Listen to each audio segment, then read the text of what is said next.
Below me lies a city bustling with activity. But London's busy life poses a set of problems that its inhabitants have been trying to get to grips with since the very beginning. How do you find enough power to heat the homes and run the business? How do you get clean water in and waste out? If we hadn't solved those problems, London would never have flourished and become the great city that it is today.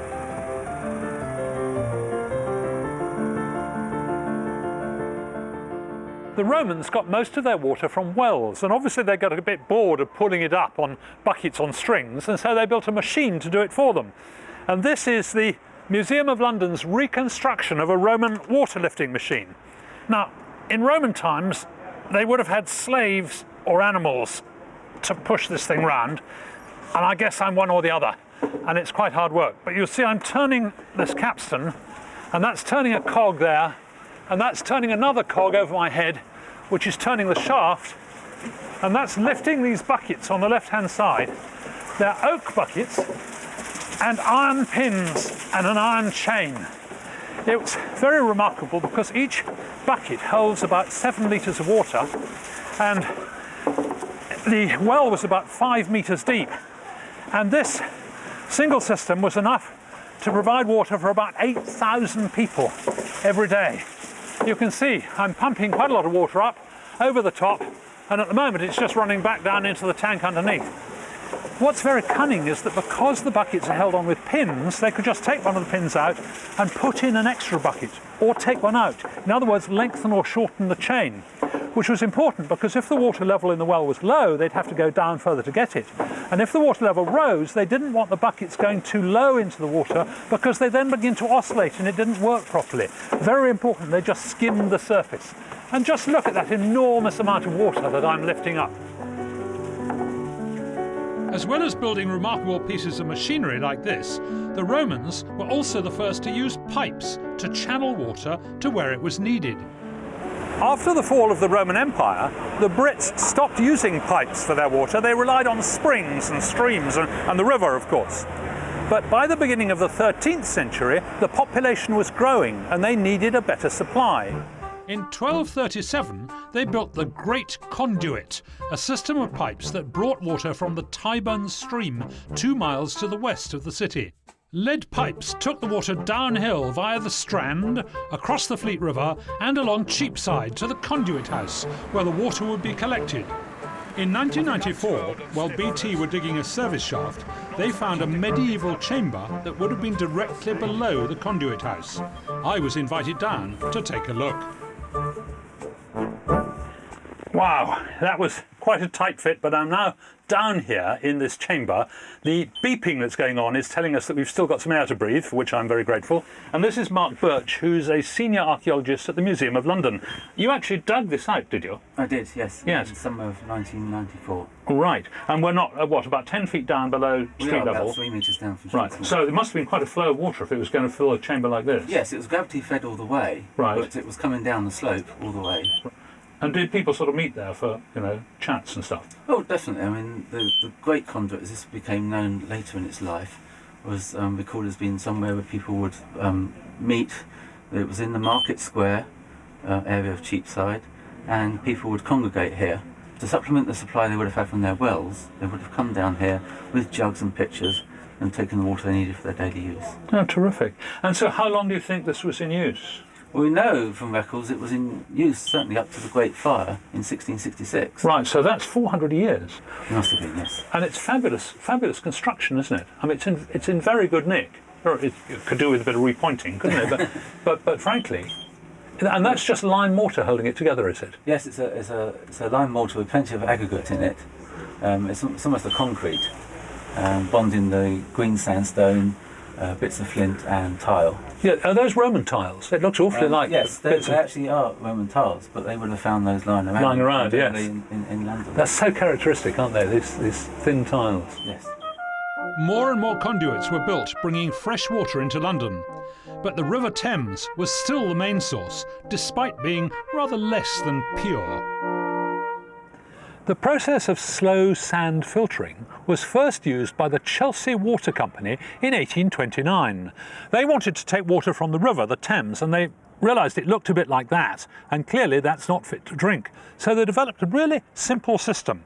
And what they did was to take a filter bed like this, and they put in first big stones at the bottom.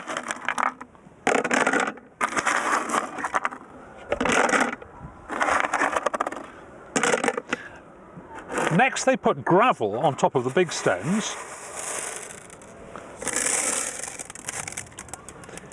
And then on top of the gravel, they put sand. And I'm just going to dump this on top like this. And I need more at my end over the hole, but I'll put some at the other end too. And then it needs to be patted down a bit.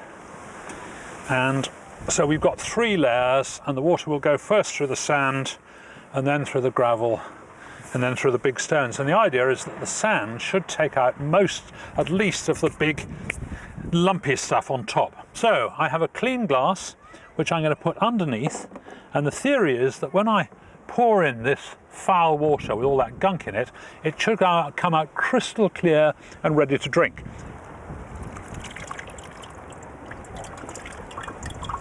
All the big rubbish has been taken out, and all we're getting through is some very, very fine sand. And once it's settled down, it should come out crystal clear. Now, what those early practitioners didn't realise was that it wasn't only physical filtering, there was also some biological filtering. Because on top there, you collect some bacteria known as the Schmutzdecker. And those bacteria are actually helping to clean up the water. In fact, it was so efficient that the same system is still being used today. There. Your health. Well, maybe later. In 1852, it became a legal requirement for all domestic water to pass through a filtration bed before use. These new filter beds were often accompanied by brand new pumping stations to pump water directly into homes after the filtration process. This pumping station is in Stoke Newington in northeast London. Its pumping equipment has long since gone, but the magnificent building still stands. The filter beds were across the road where those houses are now. And then, because this was a posh area, they didn't want to build an ugly great pumping station, so instead they built a Scottish castle. Isn't it wonderful? It all looks decorative, but actually it was all functional. The great big high tower in the middle was a chimney. The square one on the right was a water storage tank, and the pointy one on the left was actually a place to give access to the huge beam engines. Even those buttresses on the right-hand side, which look as if they're holding the building up, were actually space for the huge flywheels connected to the beam engines. Isn't it terrific? Cleaner water was coming into homes, but in the mid-19th century, as the flushing lavatory became more and more popular, wastewater became a problem, especially as it flowed directly into the Thames. Eventually, Parliament realised they had to do something about the sewage, and they gave the Metropolitan Board of Works £3 million, fantastic amount of money in those days, and told them to sort it out. Well, the chap in charge was Joseph Bazalgette, who was a wonderful man with an enormous luxuriant moustache, and he designed a great system of intercepting sewers, 3 to the north of the river and 3 to the south.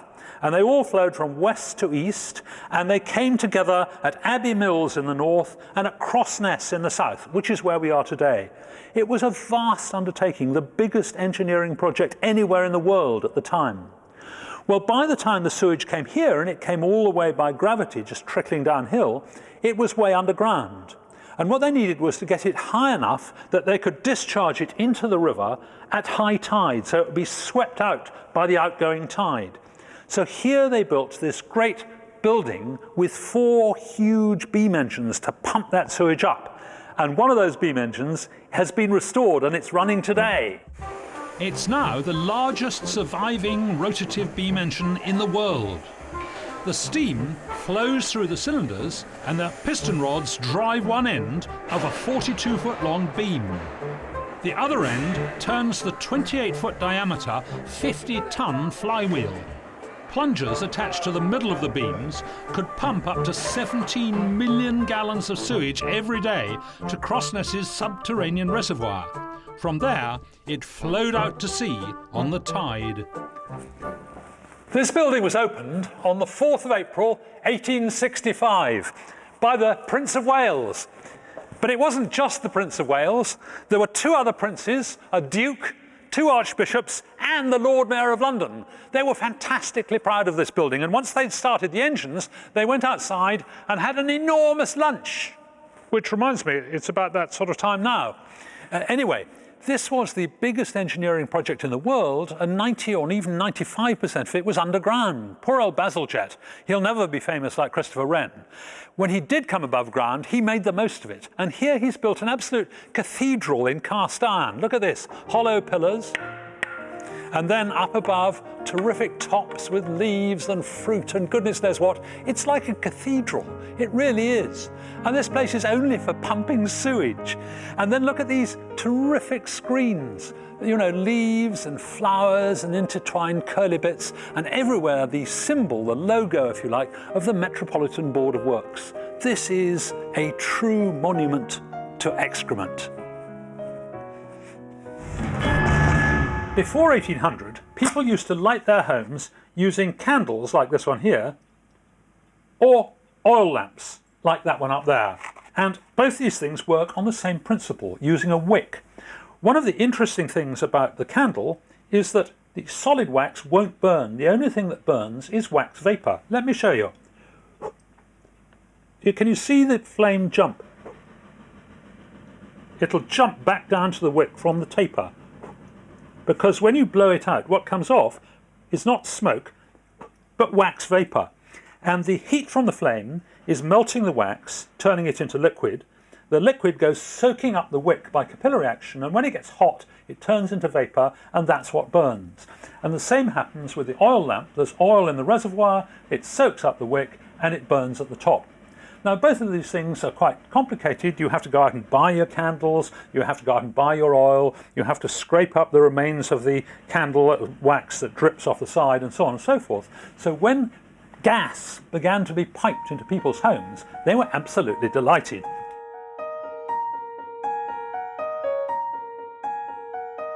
In this perfectly preserved Victorian house, they still have gas piped, so it comes out of the walls. And if you want a higher flame, you can turn it up, and a lower flame, you can turn it down. Isn't that wonderful? But then they wouldn't just have had a naked flame, they generally surrounded it with a glass chimney like this, partly because that helps to diffuse the light and it looks prettier, and partly because it helps to prevent the flame from blowing out in a draught. In Victorian times, in fact, that flame would have been a whole lot brighter. Victorian gas was much dirtier because, unlike today's natural gas, it was made from coal. All that muck and dirt in the coal would make the gas burn with a much brighter, yellower flame. The gas was made right here in London and was known as town gas. I'm going to try and make some here with the help of John Gibbons, who's a senior lecturer here at Imperial College. So, I'm going to take some coal and I'm going to put that in a kettle. And that should be plenty. And then I'm going to heat it on this burner. And in those days they used great big retorts to heat the gas for the whole town, and actually some of those were called kettles. And what happens is the heat breaks down the coal and you get gas coming off. The first report we have of coal gas comes from a chap called John Clayton, who was rector of Crofton Parish Church near Wakefield. In 1687, he made a trip over to Wigan and found a ditch wherein the water seemed to burn like brandy, and the heat whereof was so strong that several strangers were seen boiling eggs over it. Well, he dug down and he dug out some coal and he went home and heated it up, and he got coal gas, which is what, look, we've got coming off our kettle now. Do you think that'll burn? Well, it's good to go. It'll burn soon, I think. Not yet. Not yet. So basically what we've got coming off here is steam. This is water because all the coal was very wet. And as that boils off, so it'll bring with it the coal gas. Yeah, when it goes green, it'll burn. I think it's still a bit clean yet. Okay. Now, natural gas is just methane, but coal gas is a mixture of methane, carbon monoxide, hydrogen, and all sorts of other things, including sulfides, hydrogen sulfide and other sulfides. So it was very smelly and very poisonous. And the natural gas we have today is almost not smelly at all. They have to add some smell, so you notice if you've got a gas leak. still just water coming off, I guess. Well, it'll be the first volatiles don't burn very well. There's a lot of carbon dioxide comes first. Right. Then as it gets hotter, you get the tars and what they call the illuminants, the bit that makes Ah, it it's shine. getting more interesting, Yeah, isn't it? yeah, Yes, yeah. try that. Ah, there it goes. That is terrific. And all the yellow is a mixture of tar and the sulphury things, isn't it? Yeah. I think the stuff that's looking sort of brown is some of the sulphur, but that's a pretty clean coal as well. They'd have used much worse coal in the old days, but because that's sold now as burning in grates, it's not too bad. Right. Gasworks appeared all over London, even in places as central as Pall Mall. There's nothing left of any gasworks themselves, but you may have seen the enormous gas holders built to contain the town gas. They worked so well that some are still used today for our natural gas.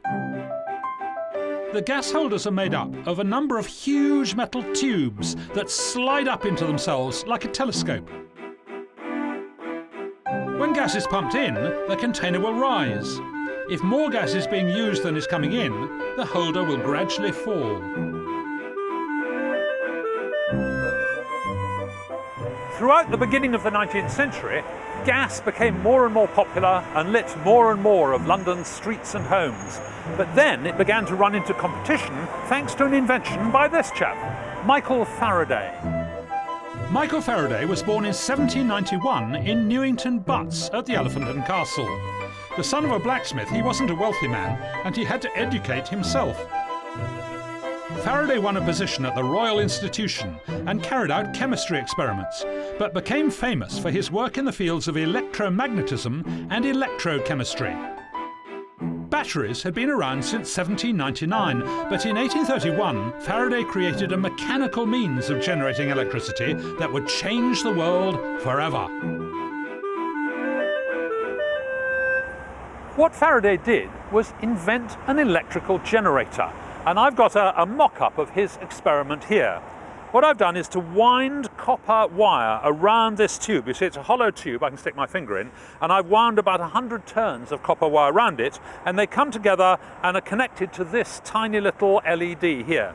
And if I put a magnet inside, here is the magnet, put it inside the tube, as it moves through the tube, it will induce an electric current in that copper wire. Now I'm going to put a cap on the end, and then I'm going to shake the tube up and down so that the magnet is moving backwards and forwards. And if you look very carefully, you should see the bulb light up. Look! Look! You can see it glowing. I know it's not very bright, but with a bit more wire and a bit more shaking, we'd be able to light the whole of London. And indeed, that's what happens, because that is how all our electricity is generated today. Well, not by chaps shaking magnets, but by magnets moving through coils of wire. Early electric power stations were quite small, but when the national grid was set up in 1938, huge power stations were built across London to cope with demand. The now derelict Battersea Power Station, built by Sir George Gilbert Scott, was the first of the new national grid stations. But even before the national grid was set up, some electric light had made its way into London. I went along to the Institution of Electrical Engineers by Victoria Embankment, one of the first places in London to be lit by electricity.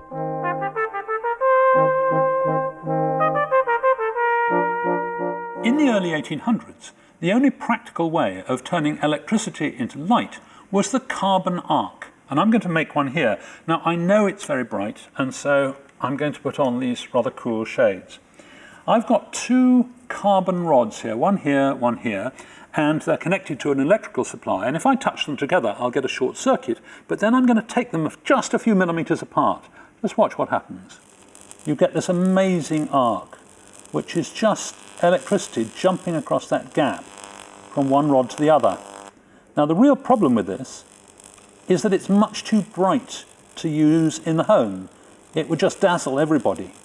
There's also a technical problem. You can see that the rods are burning away because of the enormous amount of energy there, which meant if you wanted to keep one of these going, you had to devise complicated mechanisms to keep moving the rods closer together. Nevertheless, they were used in some lighthouses. Michael Faraday went and experimented at South Foreland, and later Dungeness had a carbon arc for a lamp. But for domestic use, they were really no good at all. The problem of domestic lighting was eventually solved by incandescence. That's passing electricity through a filament so it glows bright enough to make a good light. And that means about 2000 degrees. Now, Faraday and all the early Victorians knew about that, but they couldn't find a material which would work for them. For example, if you pass electricity through a copper wire, it will warm up to about 1100 degrees and then it melts. And that's not nearly bright enough. But eventually what they did was to put filaments in bulbs and pump the air out so they couldn't burn, but they still needed a material that wouldn't melt. And the two main inventors chose carbon. Now, there was the American Thomas Alva Edison, and over here, a chemist in Gateshead called Joseph Wilson Swan. Edison thought he could do it with fibres of bamboo, which he carbonized, that's like making burnt toast, and then put in the bulb, pumped the air out, switched on the electricity, and it didn't work. They always found hot spots and burnt out. Swan realized that what you needed was homogeneous fibres that were exactly the same, and he made the first ever synthetic filaments, carbonized them, put them in bulbs, and they worked. Edison tried to sue him, and Swan said, "Don't be ridiculous, I've been making these for years," and eventually they combined forces to make the Edison-Swan United Electric Light Company, and that's why we now have light bulbs, and instead of carbon, we use tungsten as the filament. But we still have to thank Joseph Wilson Swan. Today, our city thrives on electricity. What was once a luxury, we now take very much for granted. Wasted energy in the London area alone creates over 3 million tonnes of carbon dioxide every year. That's enough to fill Battersea Power Station nearly 2,000 times. Perhaps we should think again about how our energy is produced and used if we are to safeguard our future.